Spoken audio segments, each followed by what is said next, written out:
மக்களை வணக்கம். நான் உங்கள் கோடங்கி மீண்டும் உங்களை சந்திப்பதில் மகிழ்ச்சி. இன்றைக்கு சட்டசபை நிகழ்வுகளில் நீங்கள் எல்லாம் பார்த்துருப்பீங்க. கடுமையான வார்த்தை போர், கடுமையான ஒரு வாக்குவாதங்கள்லாம் நடந்துச்சு. ஒரு கட்டத்தில் ஜோசப் விஜய், முதலமைச்சர் ஜோசப் விஜயனுடைய அந்த ஜோசப் விஜயனுடைய வார்த்தையினால கடுமையான எதிர்வினை ஆற்றிய திமுக வெளிநடப்பு செய்து விட்டார்கள். வெளிநடப்பு போயிட்டு வெளியே போய் அவங்க ஊடகங்களை சந்திச்சாங்க. அங்கே என்ன பேசணும்னு நினைச்சாங்களா ஊடகத்தில் பேசினார் உதயநிதி ஸ்டாலின். நான் கேட்ட கேள்வி ஒரே ஒரு கேள்வி தான். இந்த மாதிரி நீங்கள் சொன்னீங்களே அந்த வாக்குறுதியெல்லாம் என்ன பண்ணுவீங்க? நீங்கள் அவதூறுகளை அள்ளி தெளிக்கிறீங்க, ஆதாரத்தோடு பேசுங்க, அப்போ நாங்கள் அதுக்கு பதில் உரை கொடுப்பதற்கு எங்களுக்கு சரியாக இருக்கும். சட்டப்படி நடவடிக்கை எடுங்க, கோர்ட்டுக்கு போங்க. தவறு இருக்குன்னு நினைச்சா கோர்ட்டுக்கு போங்க, அதிகாரம் கிட்ட தானே இருக்கு, நீங்கள் கோர்ட்டுக்கு போங்க. அதை விட்டு அவதூறுகளை அள்ளி தெளிக்காதீங்க. அது சட்டமன்றத்தை சட்டமன்றமாக பாருங்க, ஷூட்டிங் ஸ்பாட் ஆக்காதீங்க. திடீர்னு ஸ்டார்ட் கட் ஆக்ஷன் சொல்றாரு, அந்த லெவலுக்கு ஆயிடுச்சு. இப்போ டைரக்டர் சொல்ற மாதிரி ஆவேசமா திடீர்னு கத்துறாரு. அப்புறம் ஏதோ பர்மிஷன் கேட்டு சைகைலாம் காமிச்சிருக்காரு, சைன்லாம் பண்ணியிருக்காரு. இன்னும் போனா டான்ஸ்லாம் ஆடுவாங்க போல இருக்கு. சட்டமன்றத்துக்குள்ள வைப்பு பண்ணிக்கிட்டு இருக்காரு, பாட்டு போட்டு டான்ஸ் ஆடுவாங்க போல இருக்கு. இன்னைக்கே விசில்லாம் அடிக்க ஆரம்பிச்சிட்டானுங்க. சட்டமன்றமா என்னன்னே தெரியாம போச்சு எங்களுக்கு அப்படின்னு கடுமையான எதிர்வினை ஆற்றியிருக்கிறார் எதிர்கட்சி தலைவர் உதயநிதி ஸ்டாலின். அதோட பிரச்சனை முடிஞ்சிருச்சு, அவர் கிளம்பி போயிட்டார். நம்ம நினைச்சா எக்ஸ் தளத்துல ஒரு பதிவை போட்டு அப்படியே எல்லாத்தையும் ஏறி மிதிச்சு எகிரி அடிச்சிருக்காரு உதயநிதி. என்ன போட்டார் அப்படின்னா, ஏன் அந்த எக்ஸ் தளத்துல ஒரு பதிவு பெரிய வைரலா பரபரப்பா பஞ்சாயத்தா மாறி போச்சு அப்படின்னா, சட்டமன்றத்துக்குள்ள ஒரு குட்டி கதை சொன்னாரு நம்ம ஜோசப் விஜய். முதலமைச்சர் ஜோசப் விஜய் ஒரு குட்டி கதை ஒன்று சொன்னார். என்ன கதை அப்படின்னு சொன்னா, ஒரு பெரியவர் அப்படியே இப்படி வச்சு தேடிக்கிட்டு இருந்தாராம், யாரையோ தேடினாராம்.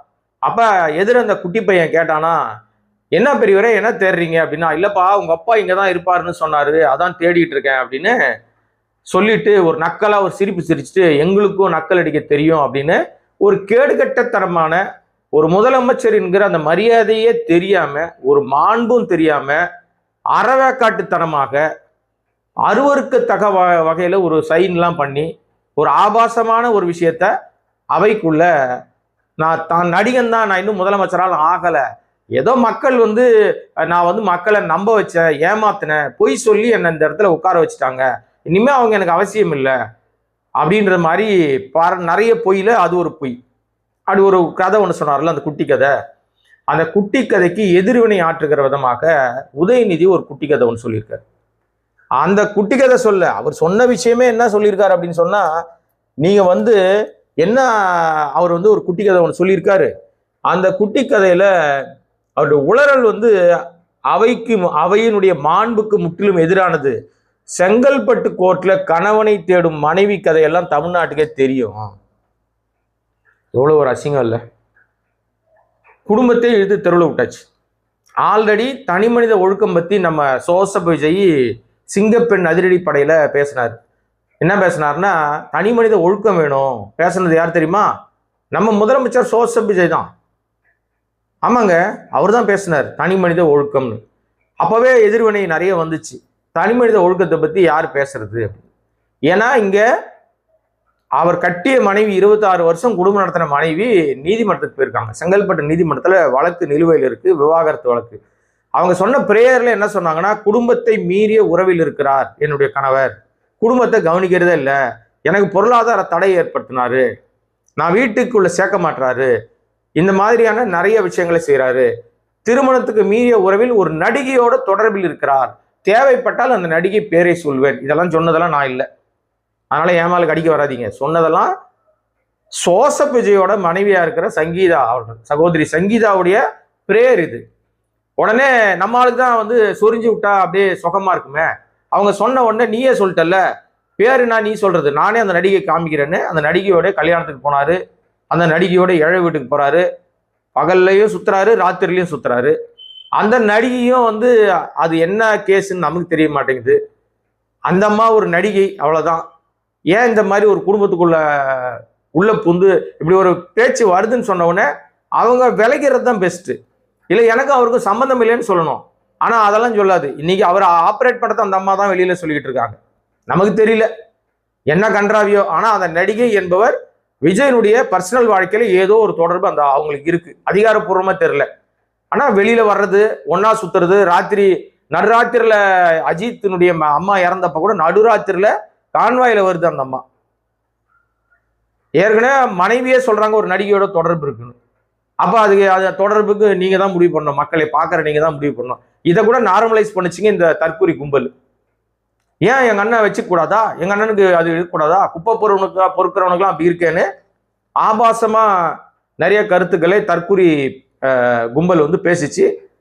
அவங்கள வேறு விதமா சொன்னாருன்னு பொன்ராஜ் மேல வழக்கெல்லாம் பதியப்பட்டிருக்கு. இது ஒரு தனி ட்ராக்கு. இதை தேரை இழுத்து தெருவில் விட்ட மாதிரி இவரே வந்து சிக்கி சின்னாபனமாயிருக்காரு. சில பேர்லாம் என்ன பண்ணுவாங்கன்னா, ஏய் அடிச்சு பாடுறா, ஏய் கை வச்சுப்பாரு அப்படின்னு சொல்லிட்டு சண்டைக்கு போவாங்க. பொறுமையா இருப்பாங்க. ஒரு கட்டத்துக்கு மேல கடுப்பாயி 2 சவுட்ல அறைவாங்க தெரியுமா, அந்த மாதிரி அடி வாங்கியிருக்காரு. இப்போ சோசப் விஜய், முதலமைச்சர் சோசப் விஜய் காரி துப்பி இருக்கு.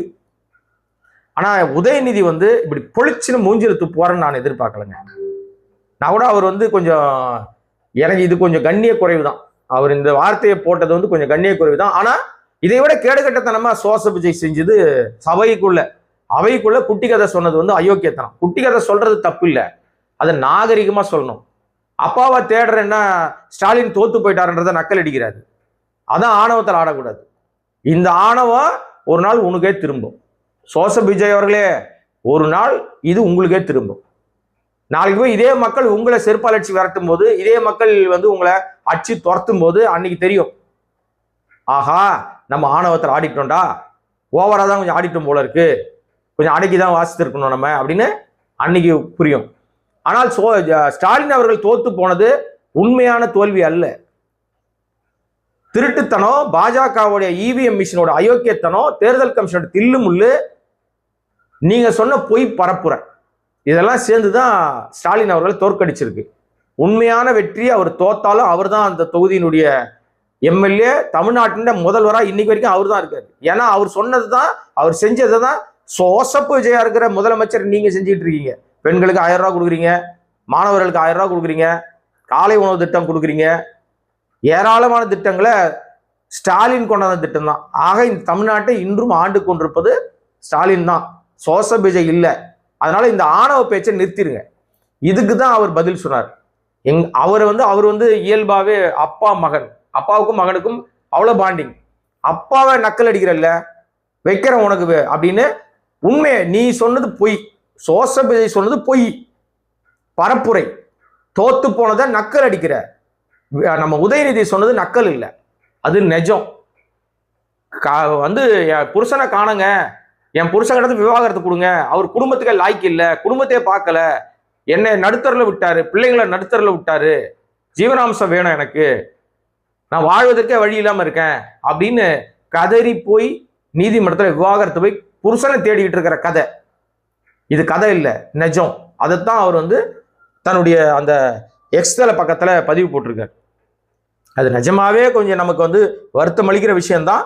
இருந்தாலும் அது இன்றைக்கு பரபரப்பாக போயிட்டு இருக்கு. அதோடு மட்டும் அவர் அதை போடல, அதோடு இன்னும் சில விஷயங்களையும் அவர் சேர்த்திருக்காரு.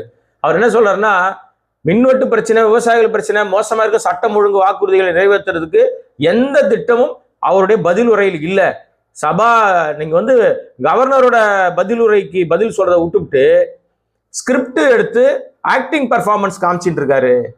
அது மட்டும் இல்லைங்க, லைவ் கேமராவை வந்து சட்டமன்றத்தில் வந்து ஒரு கேமரா இருக்கும், சட்டமன்ற அவை மரபுகள் எல்லாம், அவையினுடைய நடவடிக்கைகள்லாம் கேமராவில் கேப்சர் பண்ணிட்டு இருப்பாங்க.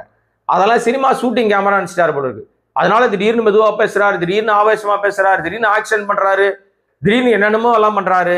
அதனால அவர் ஷூட்டிங் ஸ்பாட்னாரு. இன்னும் கொஞ்ச நாள் ஆச்சுன்னா சட்டமன்றம் ஷூட்டிங் பிளேஸா மாறிடும், கேரவன்லாம் வந்துடும் போல இருக்கு. இனிமே வைப்பு பாட்டு போட்டு இனிமே வந்து குத்தாட்டம் போட்டு டான்ஸ் எல்லாம் ஆடுவாங்க போல இருக்கப்போ அப்படின்னு வந்து நக்கல் அடிச்சிருக்காரு. உதயநிதியுடைய நக்கல் வந்து அப்படியே டிட்டோ, அப்படியே கலைஞர் கருணாநிதியினுடைய அந்த ஸ்பான்டனியஸ் நக்கல் மாதிரியே இருக்கு. இது எங்க போய் முடிய போகுதுன்னு தெரியல. அவையினுடைய மாண்புகள் காற்றில் பறக்கிறது, மரபுகள் காற்றில் பறக்கிறது. நம்ம அவை முன்னவர்ன்ற பேர்ல இருக்க செங்கோட்டையன் பண்ற அட்ராசிட்டி கொஞ்சம் நெஞ்சம் இல்லை. அவருக்கு வந்து மூத்த உறுப்பினர், அவர் எல்லாமே அனுபவம் இருக்கு. ஆனா தற்குறி கும்பலோட சேர்ந்தவொன்னு அவரும் தற்குறியா மாறிட்டார். அநியாயத்துக்கு ஜால்ரா அடிக்கிறார், தப்பு தப்பா பேசுறாரு. அவை முன்னவரையே சபாநாயகர் ஆஃப் பண்றாரு. இல்ல நீங்க இருங்க, உட்காருங்க, பேசாதீங்க, உட்காருங்க அப்படின்றாரு. எனக்கு தெரிஞ்சு இன்னும் கொஞ்ச நாள் ஆச்சுன்னா ஒன்னு சபாநாயகர் ஜால்ரா நாயகரா மாறிடுவாரு, இல்லைன்னா சபாநாயகரை மாத்திடுவாங்க. ஏன்னா ஆதவெல்லாம் இன்னைக்கு பேச விடல, உட்காருன்ட்டார். அப்புறம் ஒரு கட்டத்துக்கு மேல நான் பேசியே தீர்வேன் தான் பேசினார். ஆக ஆதவெல்லாம் வந்து அடக்குறாருன்னா ஆதவ் வெகுண்டு எழுந்துருவார், பின்வாசல் வழியா உள்ள புந்து சபாநாயகரை மாத்திடுவார். அப்பேற்பட்ட வேறொரு குணம் படைத்தவர் தான் ஆதவ். இந்த பார்ட்டி ஃபண்ட் பிரச்சனை நிச்சயமாக பெரிய லெவல்ல வெடிக்குங்க. ஏன்னா பார்ட்டி ஃபண்ட்லயே திளைத்தவர்கள், பார்ட்டிக்கு ஃபண்டு கொடுத்தே தன்னுடைய குடும்பத்தை ஓட்டி கொண்டிருக்கிற மிகப்பெரிய குடும்பமா இருக்கிற மார்டின் குடும்பத்தினுடைய அந்த குடும்பத்திலிருந்து வந்தவர் தான் நம்ம லாட்ரி ஆதவ். அப்ப பார்ட்டி ஃபண்டுனா எந்தெந்த கட்சி எவ்வளவு கொடுத்துருக்கு, யார் யார் என்னென்ன வாங்கியிருக்காங்க, பார்ட்டி ஃபண்ட் வாங்குறது தப்பா ரைட்டா அப்படின்ற பல விவாதங்கள் எழும்பும்.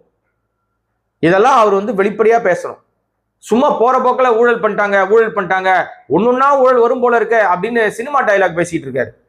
ஜோசப் விஜய் உண்மையிலேயே சரியான மனிதராக இருந்தா, திறன் இருந்தா, ஆண்மை திறனோடு முதலமைச்சர்ன்ற கெத்து இருந்ததுன்னா திமுக இவ்வளவு பட்டியல் இவ்வளவு ஊழல் பண்ணியிருக்காங்க அப்படியே வெளிப்படையா வெளியிடுங்க. உங்களுக்கு என்ன பயம்? ஏங்க உங்களை தான் நீங்க தான் முதலமைச்சர் உட்கார்ந்துருக்கீங்க, உங்களுக்கு என்னங்க பயம் வெளியிடுறதுல? ஆக திட்டமிட்டு வெறுமனே அவதூறு பரப்பி கொண்டிருக்கிற வேலையை மட்டும் சட்டமன்றத்துக்குள்ளேயும் வெளியிலையும் அதே விஷயத்த பண்றாரு. பஸ் மேலே ஏறி நின்று பேசுற மாதிரியே ஒரு ஃபீல்ட்ல அவர் பேசிட்டு இருக்காரு. இது நல்லதுக்கல்ல. ஏறி மிதிச்சு எகிரி அடிச்சிருக்காரு உதயநிதி. இது இதோட நிக்காது. இப்பதான் குடும்பத்தை இழுத்து தெருவில் விட்டுருக்காரு. இன்னும் நிறைய பேசினாருன்னா சந்தி சிரிச்சு நாரி போயிடும். என்ன நடக்க போகுதுன்னு தெரியல. மக்களே, நம்முடைய கோடிங் வாய்ஸ் சேனலை தொடர்ந்து சப்ஸ்கிரைப் பண்ணி ஆதரவு கொடுத்துட்டு இருக்கிற அன்பு நண்பர்களே, இன்னும் சப்ஸ்கிரைப் பண்ணாம பார்த்துட்டு இருக்கிற மிக அதிகமான அன்பை வைத்திருக்கிற என்னுடைய சொந்தங்களே, நீங்க எல்லாம் சப்போர்ட் பண்ணுங்க, சப்ஸ்கிரைப் பண்ணுங்க. இந்த சேனலுடைய வளர்ச்சிக்கு உங்களால் மிகப்பெரிய பெரிதும் பலன் இருக்கு. நிறைய பேருக்கு நண்பர்களுக்கு வந்து ஷேர் பண்ணுங்க, உங்க கமெண்ட்டுகளை பதிவு பண்ணுங்க நாகரிகமான முறையில். மீண்டும் சந்திக்கிறேன். நன்றி, வணக்கம்.